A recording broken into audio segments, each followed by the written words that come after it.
All right, Gene Robinson, your column, you talk about how America is a country to be pitied.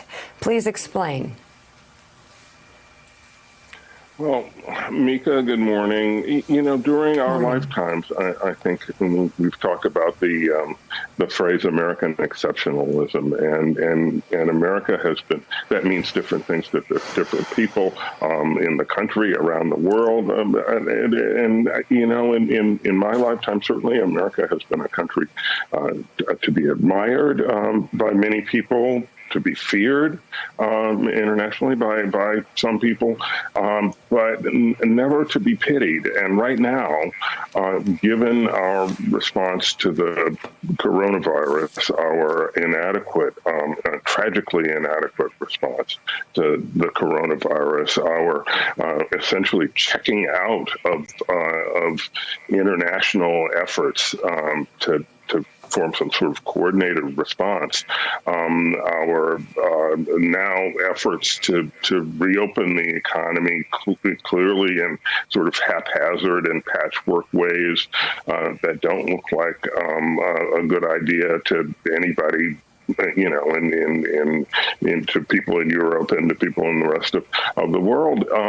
And I have just heard from people who are looking at the United States with a kind of pity and saying we're sorry for you, and a lot of it has to do, of course, with President Trump's lack of leadership, his denial of the threat, his many mistakes in handling his continued denial of the need for testing, when in fact we need something close to universal testing if we're really going to open up the economy. But I also think it's deeper than that. You look at the Centers for Disease Control and Prevention, which I think of as the greatest public health agency in the world, and maybe it still is. But it had an opportunity. It took the opportunity to try to develop a coronavirus test early on, and totally failed, and just missed the opportunity. We were blind in the first months of the virus as it spread around the country. This is a deeper problem that we're really going to have to look at after the November election.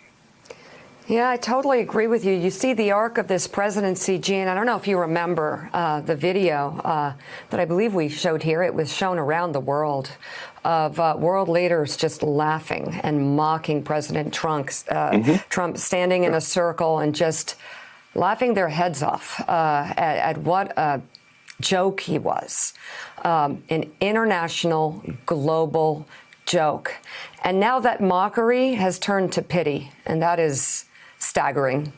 Still ahead on Morning Joe, President Trump is ramping up the attacks on his predecessor, and President Obama is hitting back with a simple response: vote.